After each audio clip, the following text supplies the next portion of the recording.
Hi అండి. Good morning. మీరు గోధుమ రవ్వతో ఉప్మా చేసి ఉంటారు కదా! కానీ ఇలా గోధుమ రవ్వతో దోస వేసుకోండి. ఎంత బావుంటుందంటే నిజంగా ఒక్కసారి తింటే మళ్ళా మళ్ళా అదే చేసుకుంటారనమాట. అలా ఉంది. ఒకసారి ఇలా ట్రై చేసి చూడండి. గోధుమ రవ్వ తీసుకోండి ఓ చిన్న గ్లాసు.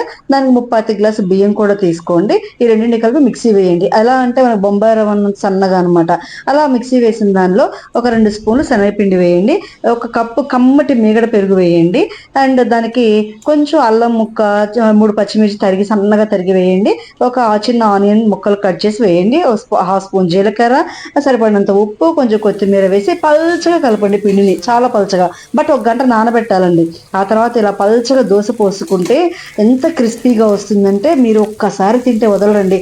టేస్ట్ అంతా సూపర్గా ఉంటుందన్నమాట. దీనికి తోడుగా మనం చక్కగా కొత్త ఆవకాయ పెట్టుకొని ఇది తిన్న తర్వాత కొంచెం మీ మ్యాంగో ప్యూరీ తింటే బూస్ట్ వేసుకొని సూపర్ ఉంటుంది. ట్రై చేయండి.